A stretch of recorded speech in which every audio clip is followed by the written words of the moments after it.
Right, well this is a gadget I made probably about 25 years ago, and since then I've enhanced it and enhanced it and enhanced it, and I've had this one probably for about 10 years, and it's caused loads and loads of controversy about my fishing over the years, and match anglers are beginning to accept it now. But for the life of me, I can't imagine why none of the major manufacturers haven't actually made one. So I'm just going to show you how it works, and you decide yourself.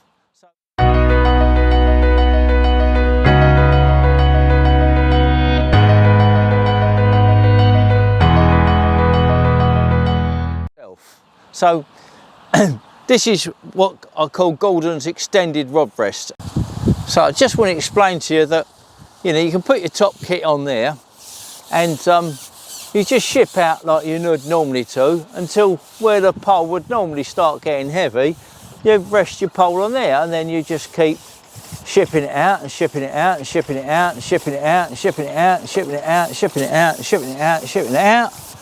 And when you get to 16.5 metres, you can actually lean forward, then you can get an extra metre, because normally you'd have a metre behind you, because the weight of the pole was ridiculously heavy at that level.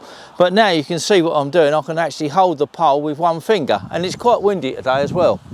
So now I've got the ability to fish my full 16 metres of pole with one finger. And if I want to feed, then I can get my catapult, and I can put a few maggots in it, and here we go.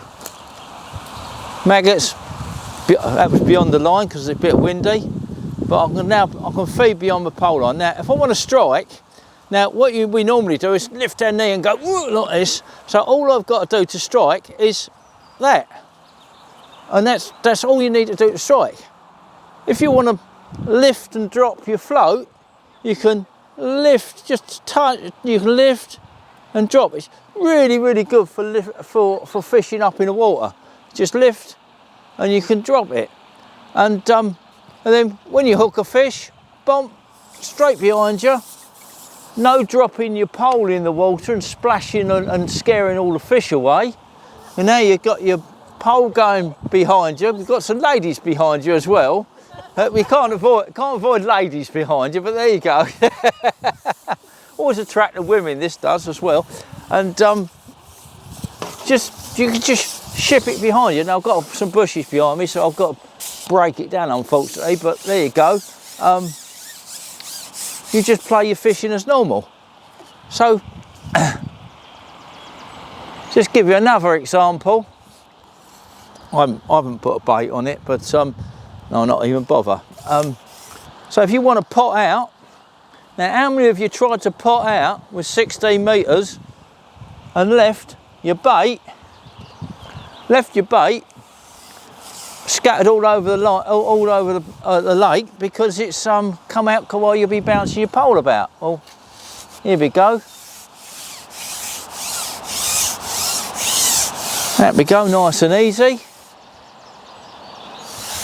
On our rod rest.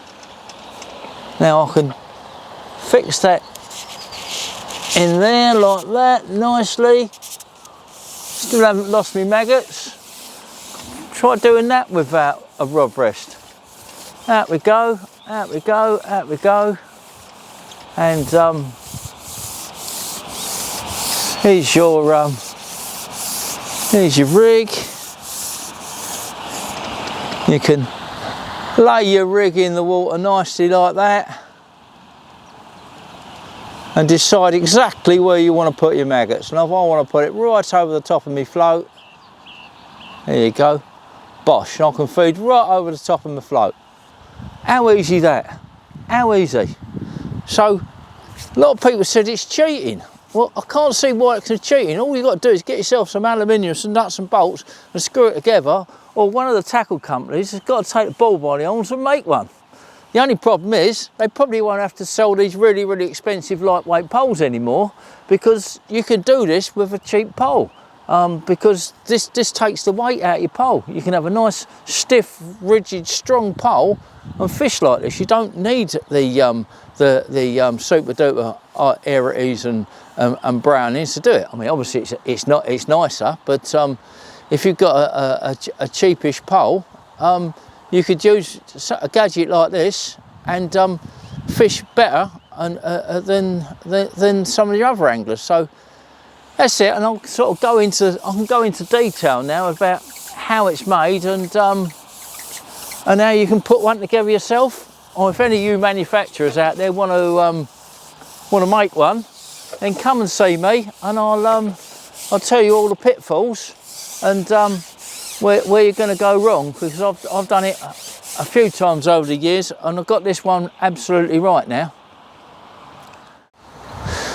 Right, okay, so a little bit of detail here for you guys. This is a bit of, I think it's about 1.5 inch aluminium. It's got to be pretty tough, this.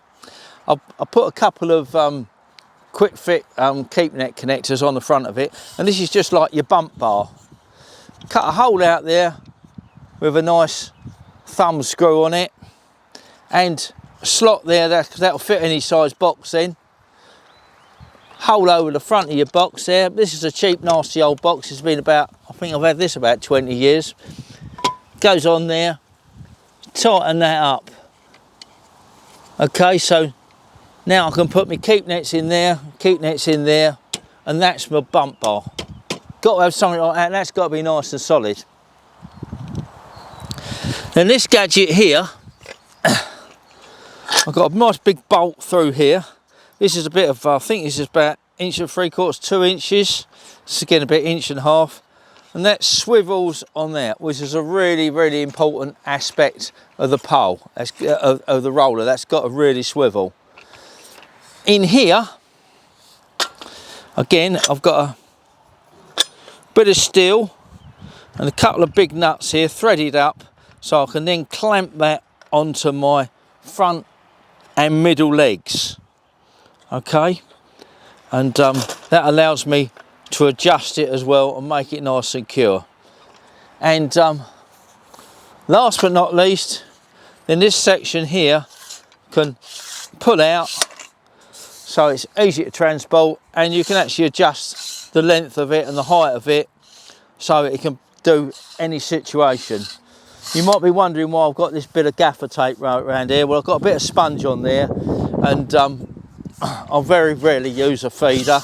I'm not a great feeder angler, but when I fish a feeder, I just pull this round to the side and I use that to sit my feeder rod on. So that's what that little bit of alteration is for. So over here, that sits on there. That sits on the front leg and the back leg. Okay, so I normally push the extension out with my landing net, but on this occasion I'm going to pull it out like that, so I can extend that forward. That goes like that, and we got a nice big nut there. You can get one of them ones you can get your fingers round. Tighten that up, tighten that up. That ain't going to move, so long as you're still sitting on your seat, of course. And of course, during the course of the day, you're going to want to fish different different lengths, different heights, so you can adjust that up and down. If you're potting out with a big pot of ground bait, you know when you're potting out with a big pot of ground bait and the pole's bending over and the ball's hitting the water and you go, oh no, you lift it up. Well, that one you can just go like that, bomb, and then your ground bait lifts up off the water with your big pole pot. So let me just go on here again.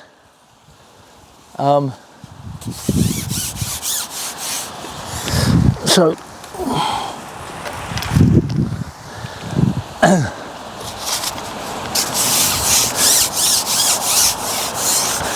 if you wanted to fish down there, you might not necessarily need that, but then you can pull that round and you can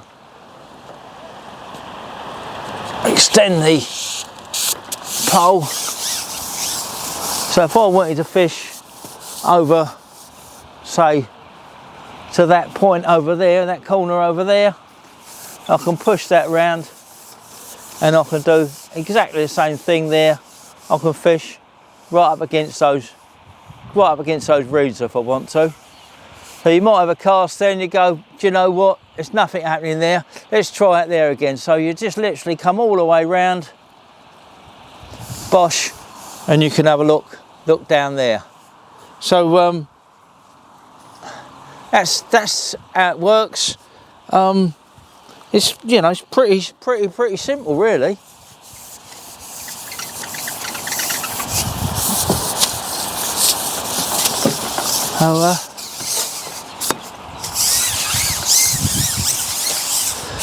I can't fish without one now.